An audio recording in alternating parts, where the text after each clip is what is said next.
Ngerjain soal TOEFL tuh sebetulnya gampang banget loh kalau kita tahu triknya. Nah, kita akan bahas trik dari mulai yang pertama sampai 60, tapi di kali ini kita akan bahas dari 1 sampai 3 dulu. Ini adalah fondasi atau dasar dari soal-soal sejenis yang lainnya. Jadi kalau misalnya di skill 1 sampai 3 ini kalian sudah menguasai, insya Allah untuk kedepannya di skill-skill berikutnya itu akan jauh lebih mudah. Jadi tonton terus sampai akhir dan jamin kamu akan langsung paham dan akan lebih mudah lagi dalam mengerjakan soal TOEFL. Kita langsung ke skill 1 ya. Nah, untuk skill 1 ini, be sure the sentence has a subject and a verb. Maksudnya gimana? Jadi, di dalam mengerjakan soal TOEFL itu kita harus yakin bahwa di setiap kalimat itu dia memiliki satu subjek dan satu verb. Kenapa? Karena a sentence in English must have at least one subject and one verb. Jadi kamu harus make sure tuh di setiap, soalnya itu udah ada subjeknya belum, udah ada verbs-nya belum. Nah, challenge-nya di sini adalah sometimes itu sulit gitu menentukan subjek atau banyak soal-soal yang menjebak gitu. Apakah ini kelihatannya tuh kayak subjek padahal ternyata bukan. Dan ini juga kelihatannya verb padahal ternyata bukan. Nah, itu dia yang akan kita bahas berikutnya ya. Oke, kita langsung ke contoh soal ya. Nah, di sini ada bla bla bla was backed up for miles on the freeway. So gini dulu sebelum kita bahas ya. Kalian tuh nggak mesti ngerti gitu loh semua kata yang ada di soal TOEFL itu. Kalau misalnya memang mau ngerjain soal TOEFL itu fokusnya gak usah aja, "Apa sih artinya? Aku nggak ngerti." It doesn't matter as long as strukturnya itu kamu paham betul gitu. Kalau lagi ngerjain bagian struktur ya, kecuali kalau kamu lagi di bagian listening atau di bagian reading, of course, kamu harus paham konteksnya semuanya. Tapi kalau misalnya lagi ngerjain soal structure kamu jangan fokus ke vocabularies misalnya kamu nggak ngerti nih apa itu freeway, doesn't matter ya, karena itu bukan intinya kok. Nah sekarang kita gimana cara ngerjain soal seperti ini? Caranya adalah pertama lihat nih yang kosong di sini kan, itu apa kan. Nah ini kita akan mencari ini bagian apa yang kosong itu. Nah ingat tadi ada subjek dan harus ada satu kata kerja. Kata kerjanya di sini mana? Ada was backed up. Ini pasif ya. Oke, kata kerja udah ada, verbnya udah ada nih. Berarti yang belum ada apa? Ada subjeknya nggak di sini? Nggak ada. Padahal verbnya ada. Sedangkan di dalam kalimat dalam bahasa Inggris itu ketika ada satu verb berarti harus ada satu subjek. Begitu pula sebaliknya. Berarti yang kita cari di sini adalah subjek. Nggak boleh kamu cari keterangan waktu ya, adverb. Nggak boleh kamu cari-cari yang lain. Pokoknya cari yang bisa jadi subjek. Sekarang kita akan bisa langsung menghilangkan 2 opsi di sini. Opsi yang A dan B. Kenapa? Karena yesterday dan in the morning itu bukan subjeknya, nggak bisa jadi subjek, ya. Nah, berarti pilihannya cuma tinggal 2, apakah itu traffic atau cars. Untuk milihnya gimana? Nah, ini dia challenge berikutnya. Kalian tuh harus menyesuaikan subjek dan verbnya itu harus sama. Jadi kalau misalnya si verbnya itu singular, maka subjeknya juga harus singular, gitu. Nah, kita lihat di sini verbnya pakai apa? Was. Was itu untuk singular atau plural? Singular, tepat sekali. Berarti kamu harus mencari subjek yang singular yaitu traffic. Karena cars di sini bentuk plural. Gitu dia. Gampang banget kan? Kita lanjut. Kita lanjut ya. Ini masih di skill 1 dan contoh kedua. Untuk yang contoh kedua ini kita lihat di sini. Ada engineers bla bla bla for work on the new space program. Lagi nih, kamu langsung cari subjeknya mana? Subjeknya ada nggak? Ada. Engineers. Nah, engineers ini bentuknya apa? Tadi kan kalau yang sebelumnya itu bentuk singular ya. Kalau ini kan udah jelas ini plural. Setelahnya ada kata kerjanya nggak? Apakah for work itu kata kerja? No. Miss kan itu ada work. Bukan. Work di situ karena sudah ada for. Ya, kalau udah ada for di situ berarti dia adalah object of preposition. Dia bukan lagi kata kerja. Hati-hati. Ya, berarti kalimat ini udah punya kata kerja belum? Belum. Maka yang harus kamu cari adalah yang ada kata kerjanya. Jangan sampai kamu mikirnya gini rata-rata ya. Udah ada kata kerja, berarti kita cuma tinggal nyari misalnya adverb gitu. Makanya nanti jawabnya kemungkinan dari necessary atau hopefully gitu. Padahal for work it's not a verb. Oke. Nah, jadi jawaban yang tepat adalah yang B, are needed. Kenapa? Ya karena itu cuma satu-satunya opsi yang memiliki verb. Gimana? Paham ya? Kita lanjut, Kak. Oke, contoh ketiga.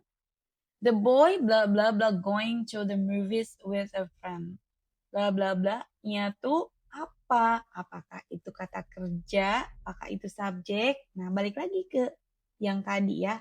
Subjek dan verb harus selalu ada. The boy, what is it? Itu apa? Itu adalah subjek. Oke, berarti subjeknya udah ada. Going to, itu verb bukan? Yes. Berarti kamu nggak boleh lagi pilih opsi yang memiliki subjek dan juga verb. Gitu. Nah, A salah dong karena ada he, berarti nanti dia double subjeknya. Yang B sama, langsung hilangin.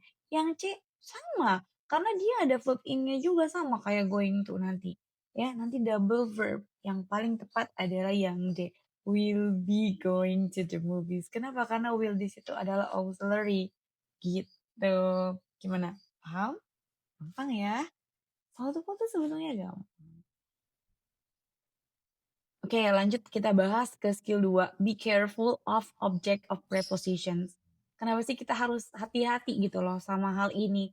Karena dia tuh sering menjebak gitu. Jebakannya seperti apa nanti kita akan lihat di contoh soal ya. Jadi object of preposition itu apa sih? Dia itu adalah a preposition ya is followed by a noun, pronoun, gerund, or noun clause that is called an object of preposition. Jadi object of preposition itu, jadi dia itu ada proposisi, tapi dia itu diikuti oleh kata benda atau kata ganti orang, bisa juga diikuti oleh gerund dan juga klausa kata benda. Itu dia pengertiannya ya. Nanti kalau misalnya udah lihat contohnya bisa langsung paham. Nah, if a word is an object of preposition, it is not the subject. Jadi kalau misalnya si kata itu dia adalah object of preposition jenisnya, maka dia nggak bisa jadi subjek. Dia tuh bukan subjek. Nah, sedangkan dia terlihat seperti subjek gitu. Ya, oke. Kita langsung ke skill 2. Contohnya maksudnya ya. Kita akan ke contoh latihan skill 2. With his friend, blah blah blah found the movie theater. Ada has, he, later, or when. With his friend. Lihat. Sebagian besar orang itu akan nyangka dia itu subjek loh. Kenapa? Karena ada kata friend di situ. Gitu, jadi kayak, ini kayaknya nih subjeknya deh. Udah, berarti ini udah ada subjek di kalimat ini. Kemudian di sini juga udah ada found. Gitu, padahal nggak ada loh. Dia itu adalah object of preposition karena dia udah ada with di situ. Nah, with itulah yang membuat his friend itu udah bukan lagi subjek, tapi object of preposisi. Maka jawabannya yang mana? He. Iya, B. Karena di sini butuh subjek.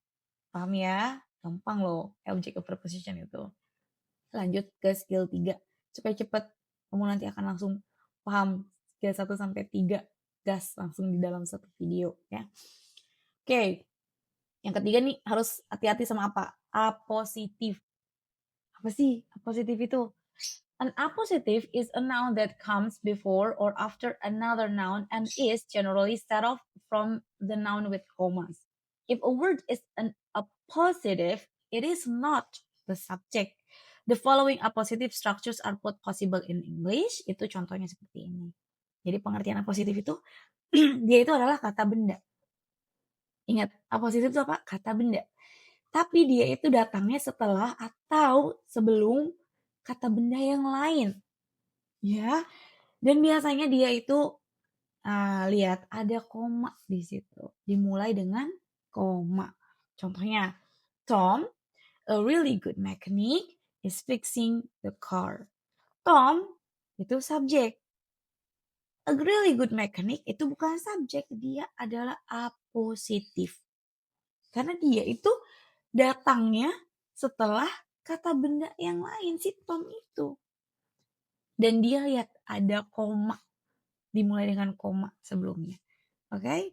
Nah, yang kedua, loh oh yang kedua bisa di depan juga ternyata. Iya, posisi apositif itu bisa di setelah atau di sebelum kata benda yang lainnya.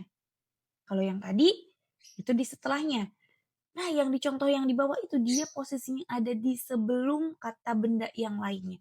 A really good mechanic, Tom is fixing the car. Perhatikan baik-baik. Komanya ada berapa kalau di yang kedua? Apakah setelah Tom di sini ada koma? Tidak ada. Sedangkan di sini tadi ada koma di sini, kemudian ada koma juga di sini, tapi yang di bagian bawah itu tidak ada. Jadi, untuk menentukan ini apositif atau subjek, caranya ya, kalau apositif itu posisinya dia, itu ketika dia berada setelah subjek, maka dia ada diapit oleh dua koma. Koma yang sebelum dan sesudah. Tetapi kalau apositif posisinya ada di depan, di sebelum subjek, maka setelah subjeknya itu tidak boleh lagi ada koma. Gitu. Ih kenapa sih ini urusan koma aja gitu, harus banget gitu dibahas? Harus, karena emang sengaruh itu. Kita langsung lihat contoh ya. Bla bla bla, koma, George, koma, is attending the lecture. Itu si George-nya itu diapit sama dua koma loh, kanan kiri. Berarti George itu apositif, bukan subjek. Berarti yang harus kamu cari di sini adalah subjek. Which is, jawaban yang tepat adalah my friend. Kalau kamu nggak tahu si George itu apositif, maka kemungkinan besar kamu akan mencari yang lain jawabannya. Kamu nggak akan nyari subjek. Betul? Ya. Next ya. Bla bla bla, koma, Sarah rarely misses her basketball shots. Ya. Nih lihat komanya ada berapa? Satu. Komanya cuma satu. Berarti kalau komanya cuma satu, ya dia itu apositifnya ada di depan. Sarah itu subjek. Karena setelah Sarah tuh tidak ada koma lagi. Nah, berarti jawabannya yang mana? Karena kamu butuhnya positif. Kata benda, inget ya. Kata benda. Sampai belibet nih, ya Allah. So, the answer is an excellent basketball player, Sarah. Jadi apositif tuh meaningnya tuh, maknanya tuh dia sama loh dengan kata benda yang setelah atau sesudahnya. An excellent basketball player siapa? Sarah. Sama, ya. Jadi kamu nggak boleh jawab yang B. Kenapa? Kan ada is di situ. Berarti kamu nanti double kata kerjanya karena ada is ada misses. C juga salah karena ada is juga. Yang D ada apa? Ada play. Ya, dan ada her excellent basketball. Berarti kalau misalnya her excellent basketball play itu permainannya, bukan serahnya. Oke. Okay? Paham ya sampai sini? Nah, itu dia. Jadi ini sudah menjelaskan skill 1 sampai skill 3.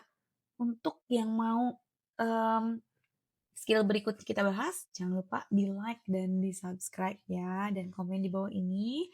Apakah kalian merasa terbantu dengan video ini atau tidak? Terima kasih, bye.